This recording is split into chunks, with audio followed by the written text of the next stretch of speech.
Siapa tak kenal Ki Hajar Dewantara, tokoh besar pendidikan di Republik ini. Beliau terkenal dengan Taman Siswa. Beliau adalah pendiri dari Taman Siswa, tokoh besar pendidikan Republik Indonesia. Beliau menyampaikan bahwa pendidikan tidaklah sama dengan pengajaran. Beliau berpesan agar kita berhati-hati.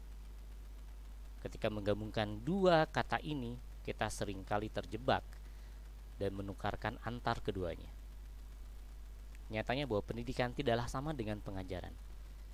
Seringkali kita sebagai guru menganggap bahwa apa yang sudah kita lakukan merupakan makna, merupakan penerjemahan dari pendidikan. Padahal bisa saja yang kita lakukan selama ini hanyalah sekedar mengajar, bukan mendidik. Apa itu pengajaran? Pengajaran merupakan proses pendidikan dalam memberi ilmu yang berfaedah untuk kecakapan hidup anak secara lahir ataupun secara batin. Ini berarti bahwa pengajaran adalah bagian dari pendidikan. Saat kita memberikan pengajaran, belum tentu kita telah memberikan pendidikan. Karena pengajaran hanyalah bagian kecil.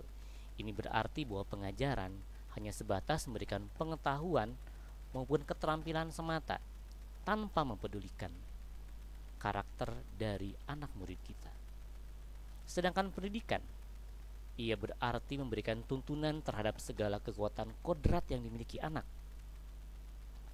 agar ia mampu mencapai keselamatan dan kebahagiaan yang setinggi-tingginya, baik sebagai seorang individu maupun sebagai bagian dari masyarakat.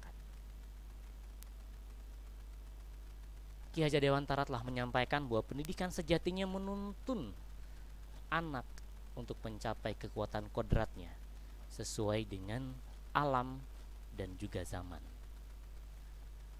Guru diibaratkan sebagai seorang petani, sedangkan murid sebagai seorang benih. Seorang guru bertugas untuk menumbuhkan benih-benih, untuk merawatnya, untuk menumbuhkannya, agar benih-benih ini dapat tumbuh menjadi tanaman yang besar, menjadi tanaman yang bermanfaat bagi sekitar.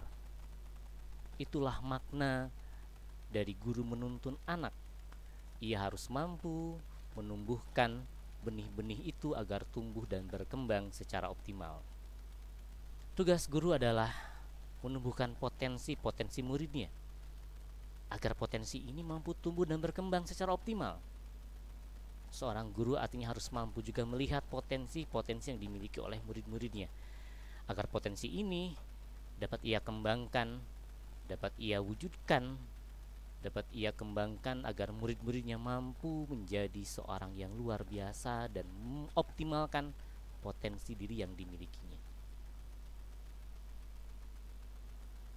Lalu apa maksudnya dengan kodrat alam dan kodrat zaman? Kodrat alam artinya bahwa pendidikan ini haruslah senantiasa selaras dengan kearifan lokal, selaras dengan jiwa-jiwa yang ada di sekitarnya. Misalkan sebuah daerah, dia merupakan daerah persawahan, daerah pertanian, maka akan ada nilai-nilai karakter yang tumbuh berkembang di daerah ini.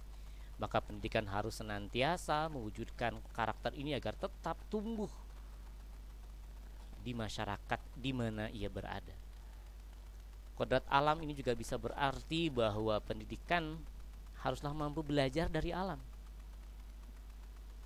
Seorang guru harus mampu menjadikan alam sekitarnya menjadi bahan pembelajaran, menjadi media ajar bagi para murid-muridnya. Sedangkan kodrat zaman ini berarti bahwa pendidikan haruslah mengikuti perkembangan zaman. Misalkan saat ini di zaman yang serba digital, maka pendidikan haruslah mempersiapkan murid-muridnya untuk menghadapi apa yang terjadi, apa yang sedang berkembang di kondisi saat ini. Di era big data saat ini, di era revolusi industri 4.0, maka seorang guru harus mampu menyiapkan murid-muridnya untuk mampu bersaing di era digital. Dan terakhir,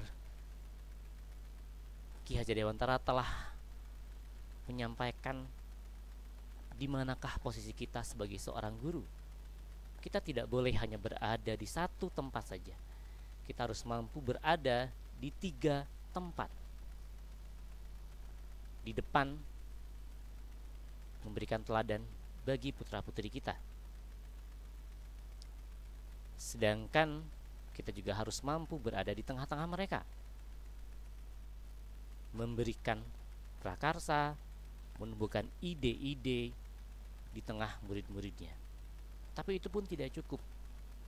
Kita juga harus mampu berada di belakang mereka, memberikan motivasi, memberikan dorongan kepada para murid-murid kita agar ia mampu mengembangkan potensi-potensinya. Saat ini di manakah kita sudah berada? Apakah kita sudah berada di 3 posisi ini? Ataukah kita hanya nyaman berada di belakang memberikan motivasi tanpa memberikan teladan bagi putra-putri kita, bagi murid-murid kita? Sudah sepantasnya lah kita sebagai guru mampu berada di 3 posisi ini, agar kita mampu menumbuhkan benih-benih yang luar biasa, agar kita mampu menumbuhkan potensi-potensi di murid-murid kita. Mari kita mulai berada di ketiga tempat ini, di depan, di tengah, dan di belakang. Ing ngarso sung tulodo, ing madya mangun karso, tutwuri handayani. Saya Erik Pratama, terima kasih, salam guru penggerak.